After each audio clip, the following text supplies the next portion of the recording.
Folks, I'm a man of Manetheren. Welcome back. I am going to deviate a little bit from my Wheel of Time content here to discuss with you my thoughts on the Halo trailer and all of the stuff surrounding that.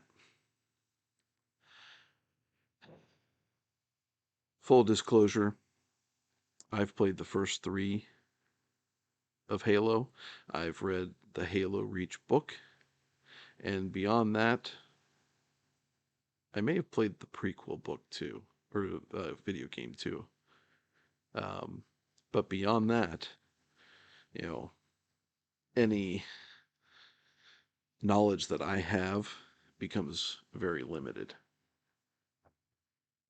But the more I watch this trailer,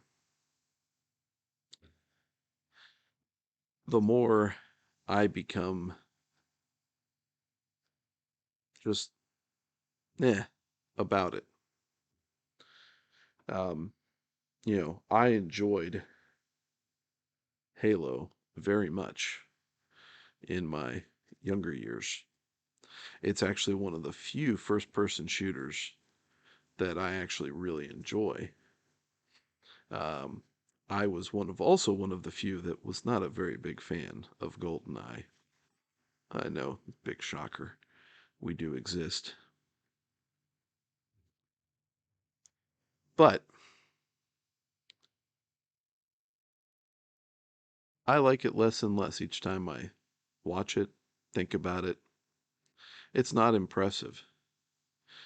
Um, the bonus side to this trailer is that it showed more than what the trailer for the Rings of Power showed.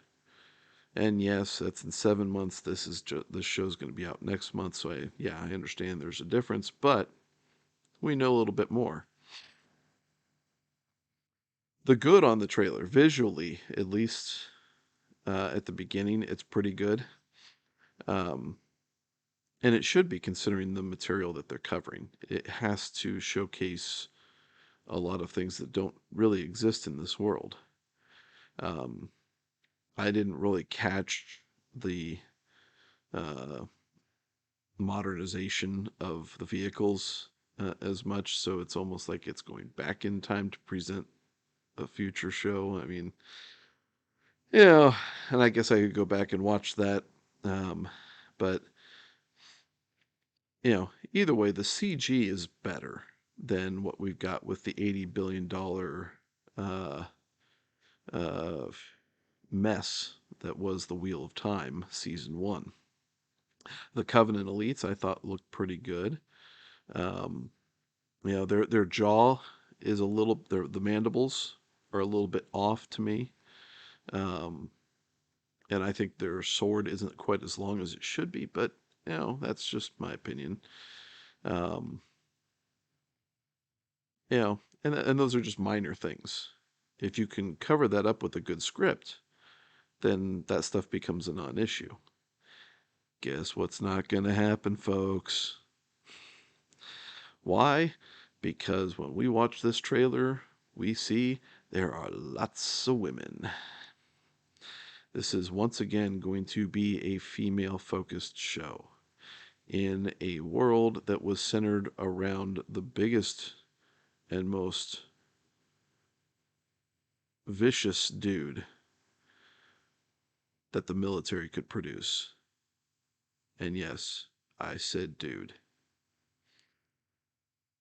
We are first focused on 3 quick shots of uh, Spartans, and 2 of them are women.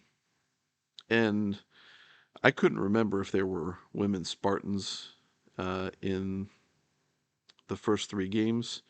I was told that there are female Spartans, which, okay, that's fine, as long as you are looking at physical specimens in every regard, athletic, strength, all of that, because that's what was required of a Spartan. not only to have the predisposition to that, but also for their future physical development when they were taken as children. Had to be the case. Um, the other thing is kind of subtle. Um, the Phil Collins song they had in the background, sung by a woman, because, you know, apparently that's better than Phil Collins' version. One thing's for sure, it's a heck of a lot cheaper, which may be why. But if I'm going to listen to that song, I'd use that version. Or for the Halo trailer, I'd use the Halo music. How about that? Why would you not start off the trailer kind of coasting around space, the camera panning around space as it fades in, and then as something Covenant comes into view, start that Halo chanting going on? Why would you not get the fanboys all going nuts over that with a real good shot like that? I don't know. But they've got to make it their own because it's the silver timeline, apparently. I mean, they're going to Doctor Who the crap out of this thing. Um, then you have a woman doing a voiceover Master Chief. He is lethal, he is upgradable, and most importantly, controllable. Mm, I've got a problem with that because Master Chief, the word chief in his title means that he has to make decisions, that he has to be an authority figure. And I can understand lethal and upgradable because, armor suits, they always had the Mark V and that was upgradable and all that kind of stuff. But you didn't want him to be totally controllable. You want him to be able to go out into the field, give him an assignment to do, and then from there make all the decisions that are necessary to make sure that the job is done. Mm, controllable. In other words, what they're saying is that even the best men still need to be better and they need to be reined in. Hmm. My other big bones to pick with this, and I think this is old news, but I'm new to the forum, so here's my complaint. This is not the Master Chief's voice, and this is not Cortana's voice. End of the argument. If you say otherwise, you don't have a whole lot of room to talk. And because you could do it. Cortana should be completely computer animated, right? And since Master Chief always has a helmet on, you could just have a physical actor out there and Master Chief doing the voice, the guy doing Master Chief's voice. So because it's computer generated character and a guy who always has his face covered, you can voice act the heck out of those roles. This gives me a big worry that at some point in the show, they're going to do a face reveal. And that's just going to drive a whole bunch of folks nuts. Because at least in the first three, the original trilogy of those games, that never happened. Because what was important is that Master Chief wasn't humanized. Master Chief was a, a warrior revelation to go out and battle evil. That's what was needed. And then you got Soccer Mom Tana, who appears on the screen, and she's in color and has this weird look on her face.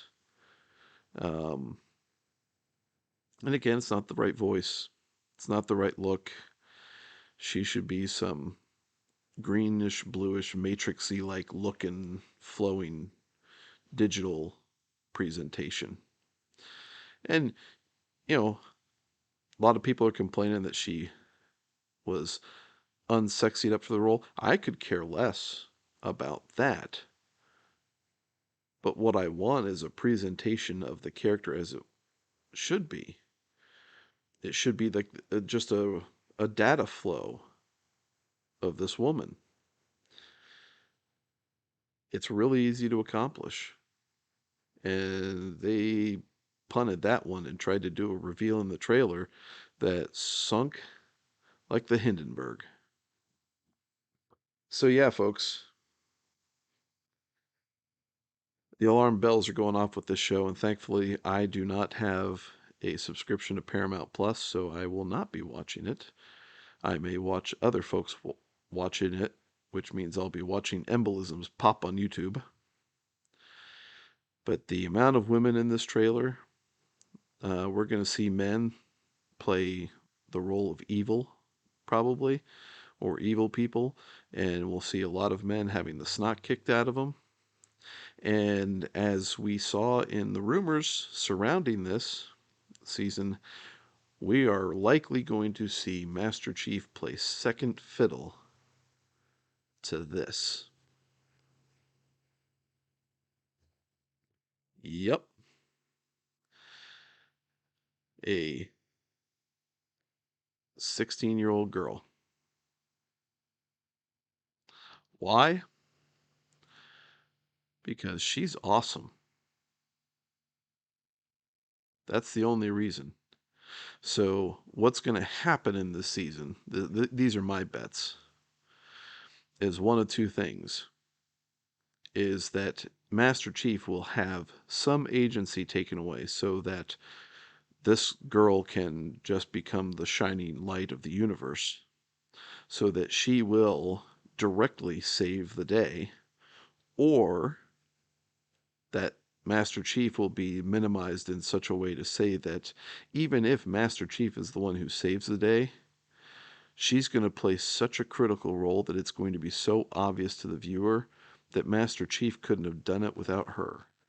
And so, really, she's the hero. That's my prediction. So, there you go. The Halo trailer. What do you all think? Um, did I get something wrong? Did I, make you mad? Agree or disagree? I'm good with it. Um, you know, comment below. Let me know what you think. Um, and perhaps we'll see each other again. Hope so. Chegar, Nivran, Taishar, Manetheren.